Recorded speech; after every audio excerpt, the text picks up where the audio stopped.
diberi kekuatan, diberi kemampuan untuk bisa merawat mereka, insya Allah berapapun yang kita dapatkan akan bisa mencukupi mereka. Alhamdulillah. Kenapa? Terawat ya. Seperti kita punya burung ya, kita cukup kita kasih makan ya, kita rawat, kita mandiin, tenang dia ya, nggak riuh ya. Tapi kalau kita nggak bisa ngerawatnya, wah ya, berisik gitu ya, yang ada minta lepas melulu. Nah, keluarga kita juga pada begitu ya. Kalau kita nggak bisa ngerawatnya ya, maka mereka akhirnya minta pisah. Naudzubillah min dzalik ya. Nah, kita mencari rezeki ya, kita mengambil rezeki kita dengan kerja ya, kita hadirkan niat kita. Jangan sampai lupa ya Pak, jangan sampai lupa. Kenapa? Karena ketika ya kita hilang niat kita, maka kerja kita tidak akan ada ya nilai ibadahnya, hanya habis begitu aja ya. Nah, ketika kita nilai ibadah ya, kita bisa hadirkan dalam setiap ya, aktivitas kita ya, maka kita akan bisa memunculkan yang namanya al-ihsan. Apa itu ihsan? Ihsan itu rukun agama kita yang ketiga.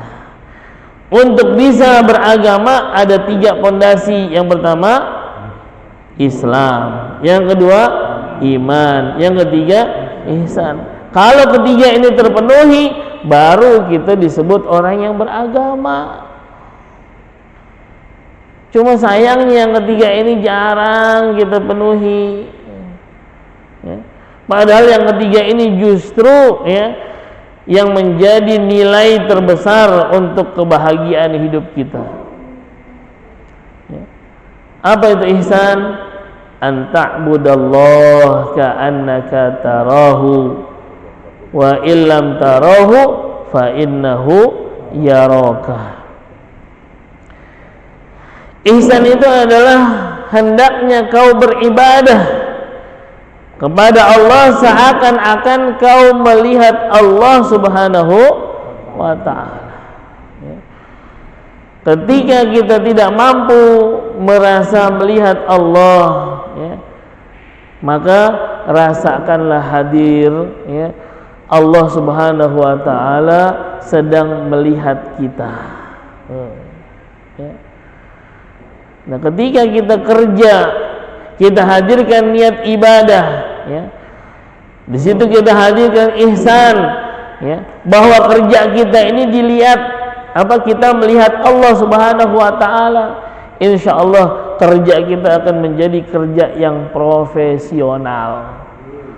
Walaupun enggak ada bos yang ngawasin ya, kita akan tetap kerja sebaik-baiknya sehingga hasil karya yang kita hasilkan menjadi hasil yang terbaik. Enak nggak? Enak nggak? Kalau kita belum mampu ya, menghadirkan rasa ini, yaitu melihat Allah, minimal ya, kita hadirkan bahwa Allah sedang melihat kita, memperhatikan kinerja kita ya. Ketika kita diperhatikan oleh Allah, maka kita tidak akan berani untuk berbuat kesalahan, apalagi kecurangan. Nah, sekarang berapa banyak orang yang dari rumah ya kerja ya, tapi dalam pekerjaannya berbuat kesalahan, bahkan berbuat kecurangan. Ada nggak? Nah, kenapa? Karena mereka tidak merasa bahwa kerjanya adalah ibadah ya, sehingga berani ya untuk merusak ibadahnya. Tapi beda kalau orang punya nilai ibadah seperti kita ibadah sholat ya.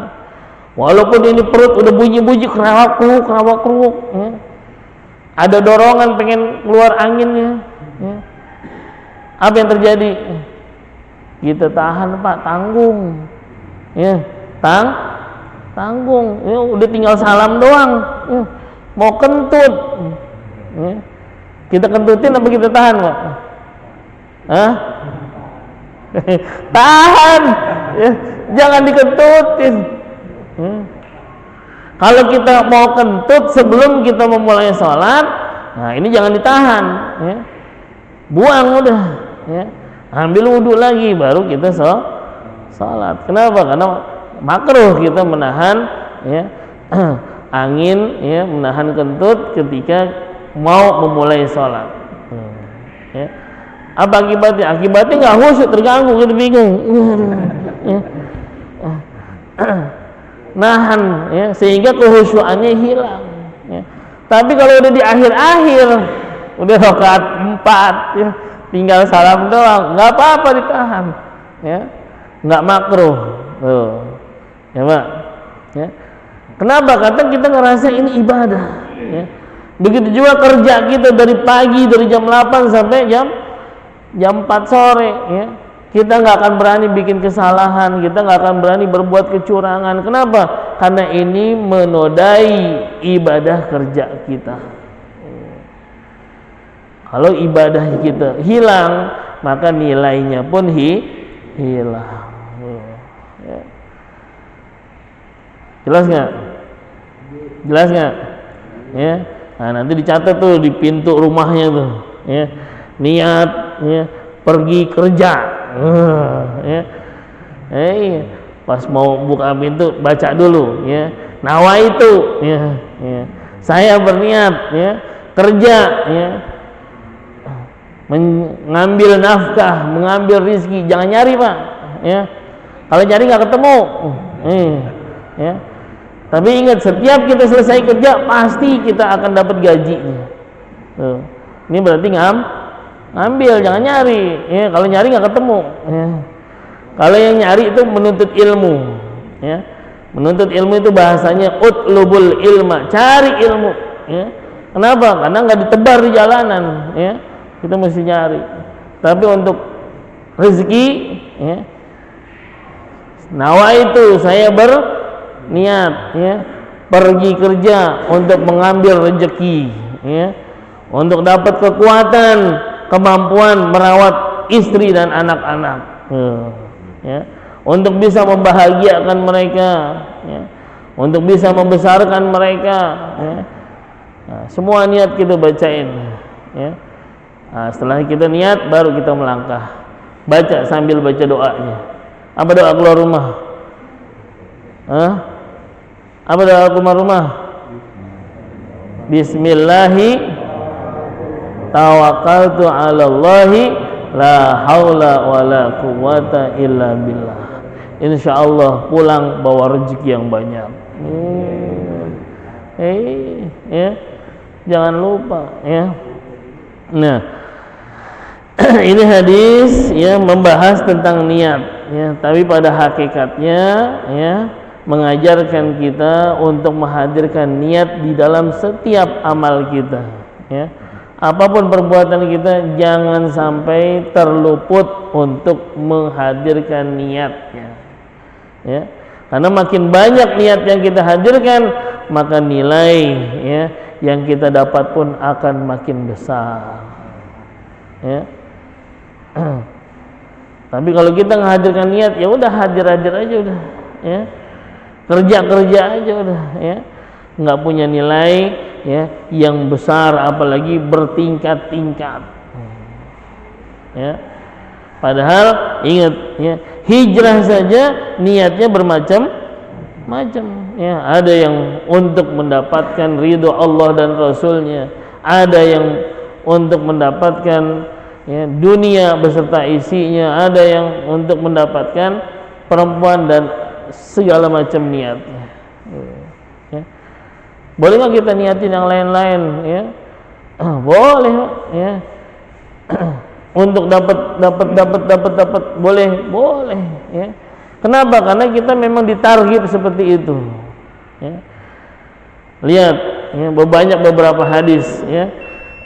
Kita, ya, baca waqiah dengan harapan amina minal faqri, ya, aman dari kefakiran. Ini tujuan, ini targhib namanya. Boleh, ya. Berarti nggak ikhlas dong, ya. ya insya Allah ya bertahap ya. Ketika kita mengharap dari Allah ya, kita dibebaskan dari kefakiran, lambat laun kita akan bisa ikhlas secara hakiki. Amin ya rabbal alamin. Tapi kalau kita nggak niatin, insya Allah ikhlasnya nggak dapat ya, tingkatan puncaknya tidak akan pernah sampai ya. Para jamaah sekalian yang dirahmati Allah Subhanahu wa taala ya, karena sudah bel kita cukupin apa tambahin? Ya. Hadis yang kedua adalah ad-dinun nasihah ya.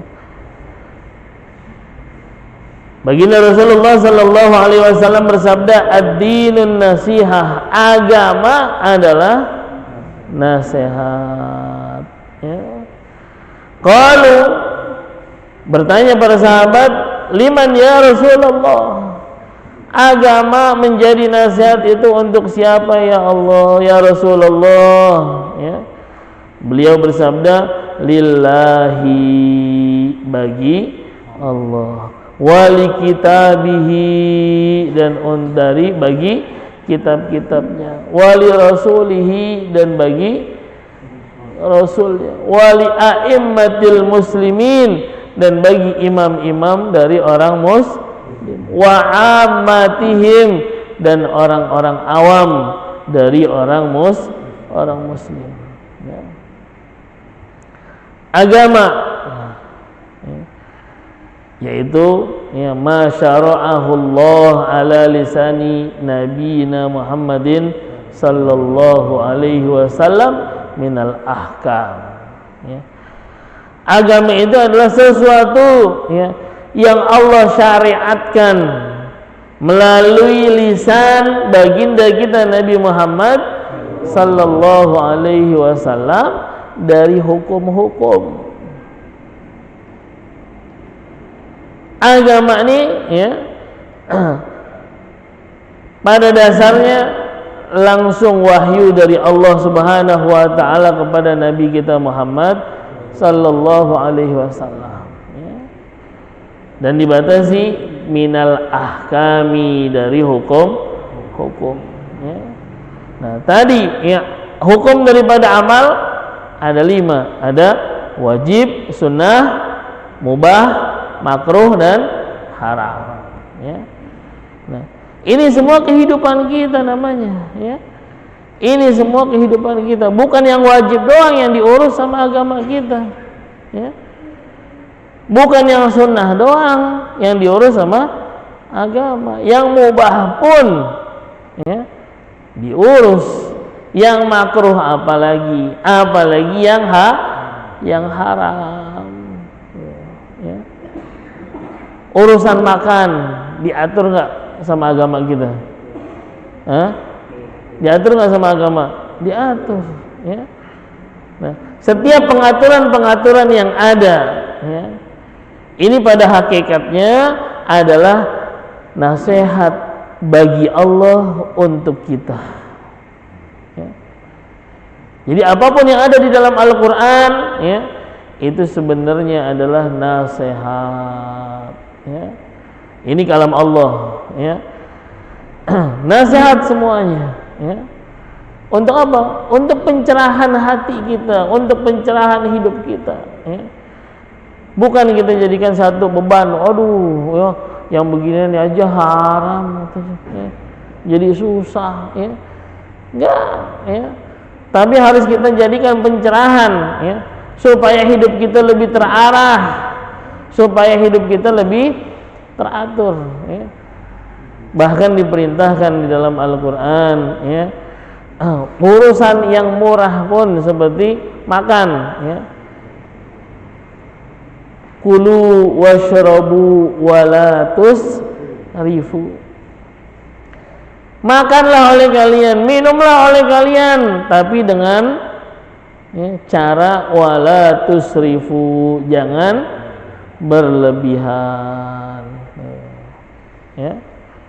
Makan silahkan, tapi jangan berlebihan. Minum silahkan, jangan berlebihan. Kenapa? Karena kalau kita makan lebih, minum lebih, insya Allah badan kita lebih. Ya. Kalau badan lebih, ya, penyakit melulu ada. Ya. Kenapa? Ini karena berlebihan. Ya. Akhirnya jadi penyakit. Ya. Dari diabetesnya, dari jantungnya. Waduh. Ya. Ini nasihat buat kita, jangan, waduh makanan jadi batasin, nggak boleh berlebihan. Padahal sayang nih mubazir. Beda Pak mana mubazir. Ya. Kita ngelihat makanan nggak kita habisin, ya, udah kenyang, mubazir, ya, makan lagi. Ada nggak begitu Pak? Padahal perut udah kenyang, cuma karena belum habis, akhirnya dipaksain suruh habis. Kenapa?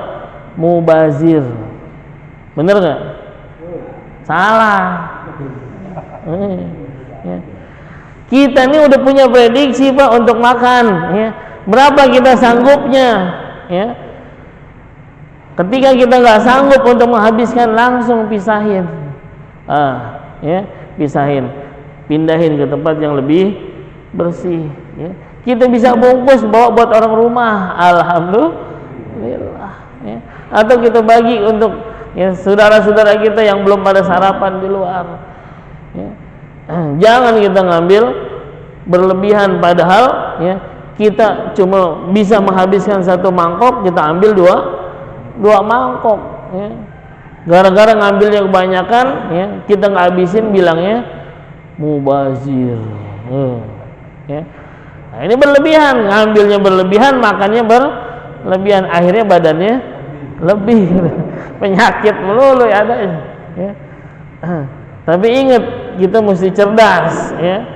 Kita ambil sesuai, ya, kemampuan kita. Yang nggak mampu jangan diambil. Ini namanya tidak berlebihan. Ya. Tapi ketika kita berlebihan, ya, dan menjadikan halnya mubazir, ya, dipaksain makan, padahal udah kenyang banget. Ya. Dengan alasan sayang yang dinampannya tuh, ya. Adanya apa? Innal mubadzirin kanu ikhwanash syayatin. Ya. Ketika kita mubadzir, maka kita menjadi saudaranya setan. Ya. Agama nasihat bagi Allah untuk kita. Ya. Dari Allah, dari Al-Quran. Ya. Dari baginda Rasul berupa hadis-hadisnya. Ini, ya, tuntunan-tuntunan, ya, kehidupan beliau, bagaimana cara tidur beliau, miring kanan, ya, ambil, ya, posisi seperti orang, ya, menjalani sakaratul maut, ya,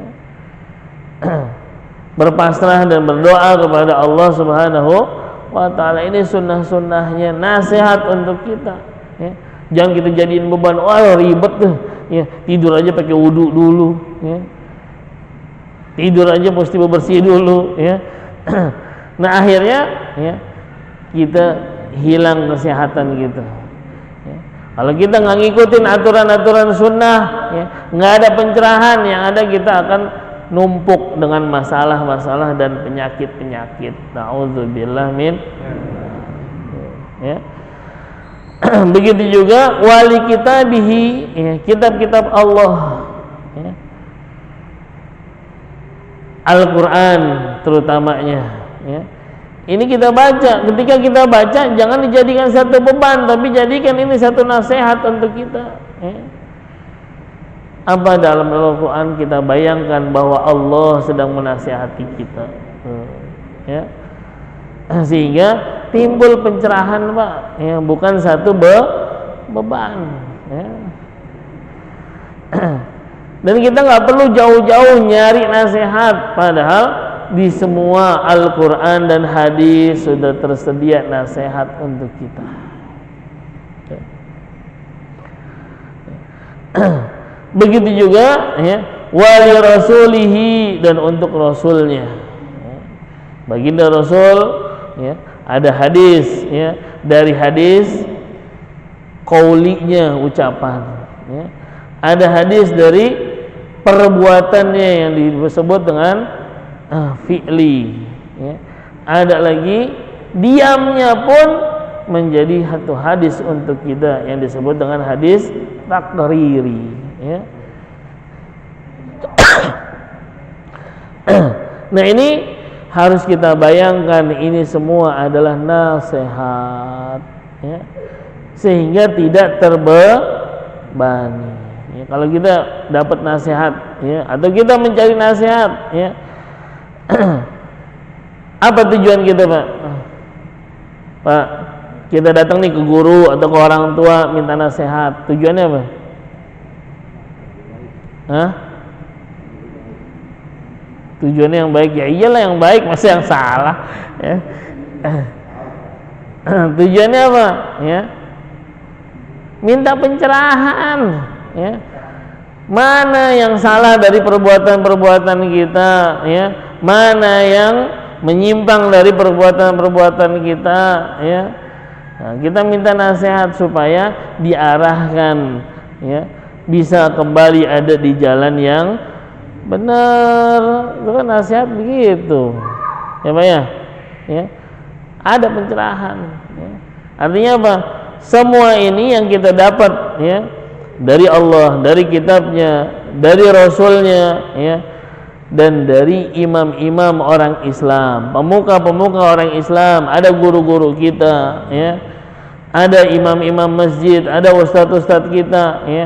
Ketika mereka menasihati, memperbaiki diri kita, jangan dijadiin satu beban, ya. Apalagi ngerasa ini menjadi teguran yang memalukan. Waduh, ya, saya diomelin, ya, di depan orang rame, ya, saya dibuka aibnya depan orang rame. Jangan, ya. Tapi pikirlah positif, itu nasihat dari mereka untuk kita, ya. Bahkan ini pun nasihat sesama kita, sesama orang awam. Ketika kita memiliki rasa persaudaraan, rasa kasih sayang, ngelihat temennya salah, maka kita akan kasih pencerahan sama dia. Betul nggak? Ya, ini agama namanya. Ya. Nah, apa rambu-rambunya? Rambu-rambunya semua ada di agama. Ya. Apakah perbuatan kita benar atau salah ini bukan mengikuti persepsi pikiran egois kita, bukan. Tapi mengikuti rambu-rambu agama yang ada dalam Al-Quran, yang ada dalam hadis, ya, yang ada di dalam pelajaran-pelajaran yang diajarkan oleh guru-guru kita. Ya.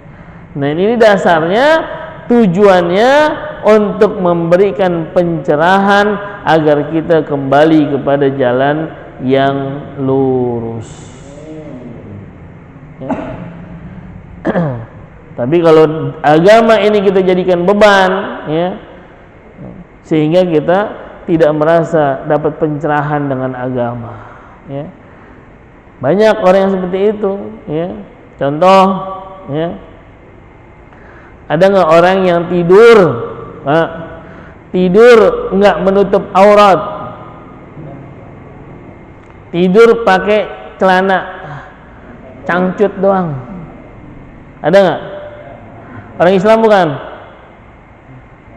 Hah? Orang Islam bukan? Boleh nggak? Boleh nggak? Hah? Boleh nggak? Makruh. Nggak boleh. Ya. Jangan mentang-mentang, wah kan kita sama istri kita doang berdua. Ya. Kalau dikunci pintunya, ya, kalau nggak dikunci, anak kita yang perempuan masuk, ya, bapak kita begitu doang, Masya Allah, ya, ini udah mengajarkan yang jelek, ya. Pak, jangan, ya. Dan yang perlu kita ingat, Allah melihat kita, ya. Allah melihat kita. Kita mesti jadikan tidur kita ibadah, ya.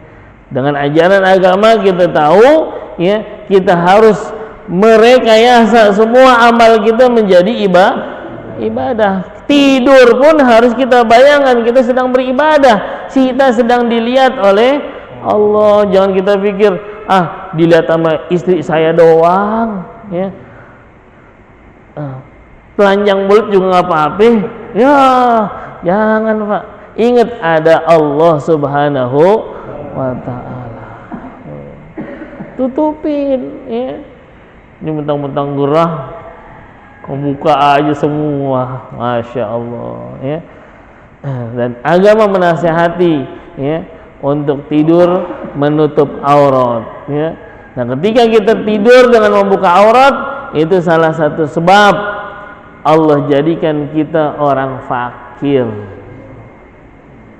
Pak, Allah jadikan kita orang fakir. Mau? Ya. Mentang-mentang Jakarta Utara gerah, ya. Tidur udah nggak pakai tutup aurat. Jangan, ya. Tutup aurat kita, ya. Dengan niat bahwa ini adalah ibadah. Ibadah kita selalu dilihat oleh Allah Subhanahu wa Ta'ala. Malu kalau kita, ya, tidak tutup aurat, ya. Para jamaah sekalian yang dirahmati Allah Subhanahu wa Ta'ala, ya. Ini beberapa contoh daripada ad-dinun nasihah, ya. Agama adalah nasihat, artinya pencerahan untuk kita. Jangan bayangkan ini adalah aturan yang menyusahkan kita, tapi ini aturan yang menyelamatkan kita, ya, sehingga kita akan bisa selamat dalam kehidupan dunia dan akhirat kita. Amin ya rabbal alamin. Saya rasa cukup, ya. Kalau ada pertanyaan silahkan, kalau nggak ada ya kita tutup doa, ya.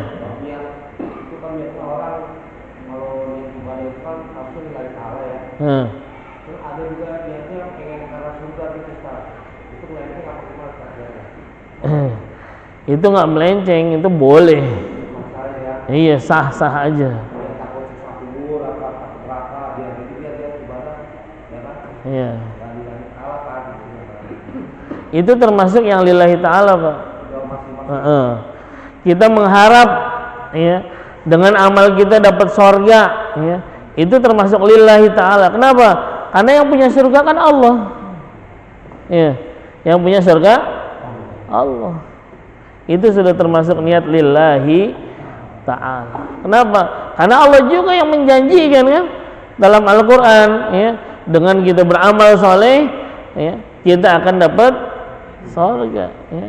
Innal ladzina amanu wa amilus solihati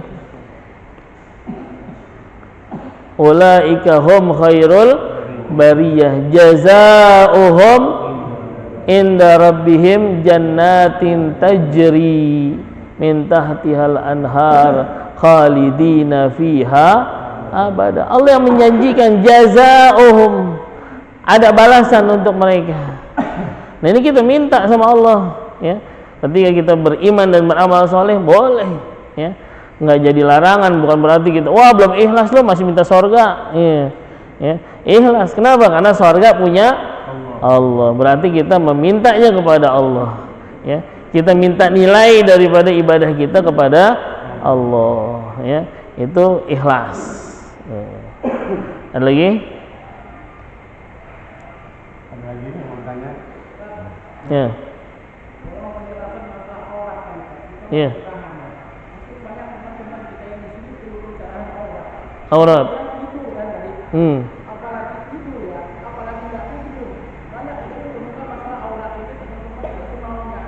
Ya.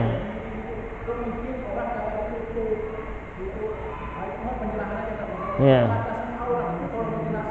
Ya.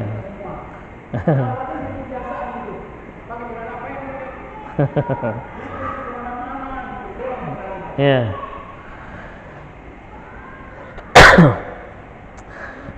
Batasan aurat, ya.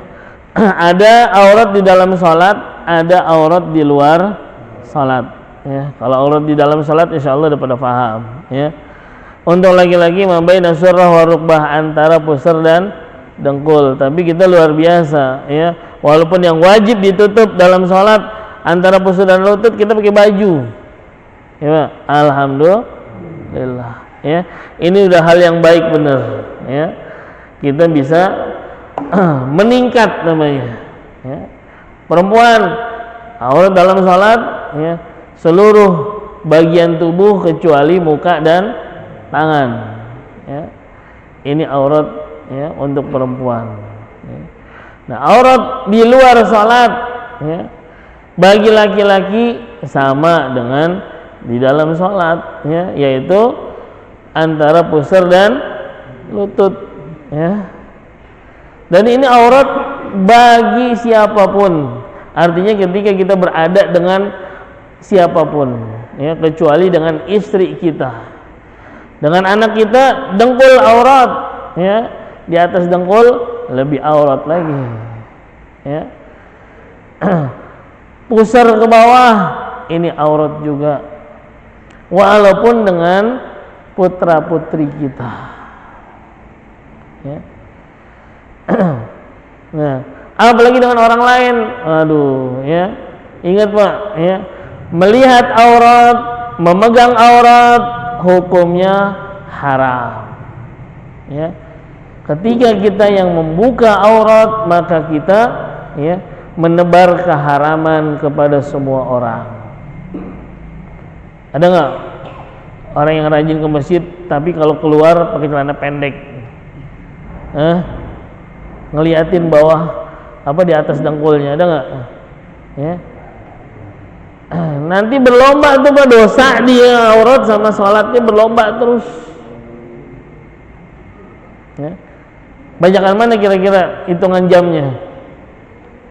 Buka sholat, buka auratnya sama sholatnya, bajakan mana? Bajakan buka auratnya, bisa kurang kita nanti, ya. Jangan Pak, nih, ya, emang yang kurang di kita begitu, ya. Nah ini jangan lah, ya. Kenapa? Karena ketika kita buka aurat, ya, berarti kita memberi kesempatan orang lain untuk berbuat dosa. Kita penyebab dosa, kita sumber dosa, ya. Dosa nggak? Ya sumbernya, masa nggak dosa, ya. Maka setiap kita jalan dilihat sama orang dosa, ada yang lihat lagi dosa, ada yang lihat lagi dosa. Dia dosa, kita juga dosa, menjadi penyebab. Ya. Di rumah anak kita ngelihat, ya, aurat kita, dosa juga. Yang nggak dosa kalau depan istri kita doang, ya. Kalau yang ngelihatnya istri, nggak dosa ngelihat aurat kita, ya. Dan ingat, ya, membuka aurat ketika tidur saja menjadikan orang fakir, apalagi di luar tidur. Makanya nggak kaya Pak. Pengen kaya nggak? Baca waqiah, ya, supaya aman, tidak jadi orang fakir, tapi kesehariannya mencari kefakiran, ya. Buka-buka aurat, ya. Sekarang lamaan mana kita baca waqiah sama buka-buka aurat? Yalah, banyak kan buka-buka aurat, masya Allah. Yang makanya nggak kaya, ya. Nah ini yang mesti kita hindari, ya. Memang remeh, ya, tapi ini nasihat dari agama kita, aurat ada batasannya, ya. Apalagi perempuan, aduh, ya, perempuan, ya, auratnya di luar salat, ya, seluruh badan, ya, termasuk muka pun adalah aurat. Makanya kita kalau ngelihat perempuan, aduh, ya, mendingan jangan dilihatin Pak, ya, enak emang, ya. Ya. Tapi kalau bisa Anda jangan dilihatin udah, ya. Kenapa? Karena yang kita negara Indonesia, ya, yang memang tidak ekstrim sekali dalam urusan aurat, padahal, ya, di luar salat untuk perempuan, ya, muka dan tangan pun termasuk aurat. Tapi ini susah kita hindari udah, ya. Bahkan, ya, di tempat pekerjaan ada yang mewajibkan nggak boleh pakai jilbab, kan gitu, ya. Nah, ini kalau kita muslimah benar, ya, keluarga muslim benar, mendingan berhenti Pak, jangan kerja di tempat yang seperti itu. Kenapa? Karena dosa ya. Kita pengen kaya tapi selalu nebar dosa ya. Kita mencari mengerjakan penyebab-penyebab kesengsaraan kita sendiri ya. Nah ini mesti dari ya minimal ya muka dan tangan dah seperti dalam sholatnya ya. Selain itu jangan dibuka ya. Ibu-ibu alhamdulillah rapi kalau ngaji ya. Rapi pulang ngaji udah berantakan ya. Nah ini ya tinggal kita suaminya nih ya, tolong dirapiin bini kita Pak, jangan rapi kalau mau ngaji doang ya. Ya sehari-harinya mesti dirapihin. Kenapa? Karena ingat dosa ya mendorong kita untuk terhalangi ya cahaya Allah Subhanahu wa taala. Ya.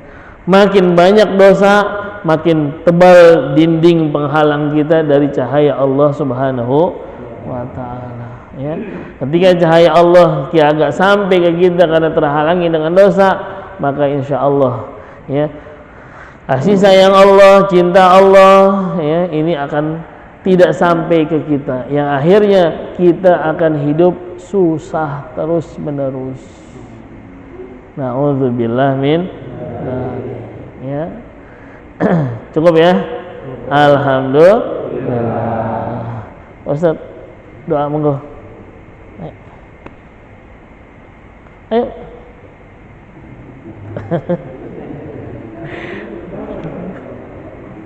Ayo Pak Ji.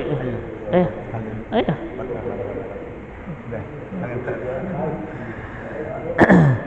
Mari kita tutup ta'lim kita dengan membaca suratul Fatihah dan doa memohon kepada Allah Subhanahu wa taala agar ilmu yang telah kita pelajari menjadi ilmu yang bermanfaat, yang bisa menyelamatkan kita dalam kehidupan dunia dan akhirat kita.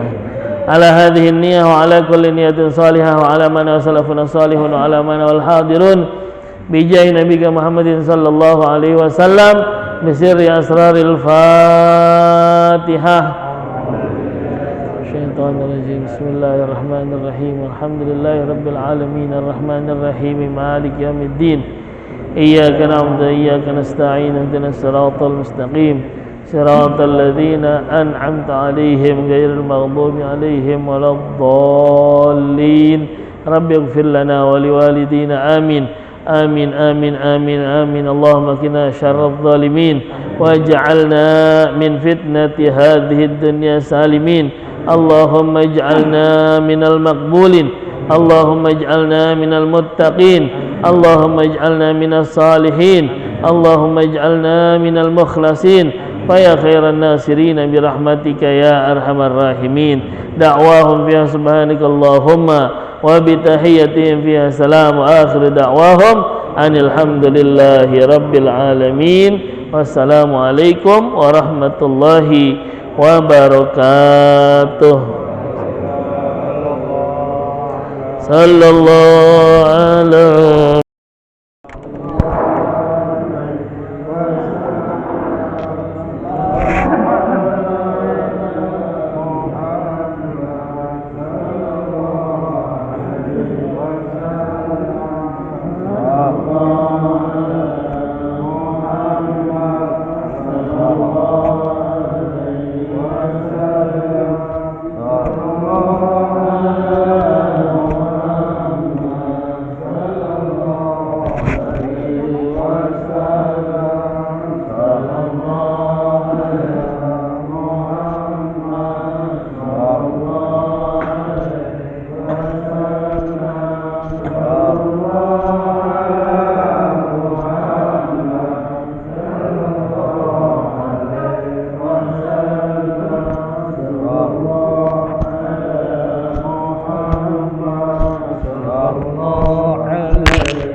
Bagaimana? Kamu tidur banget? Tidur nggak?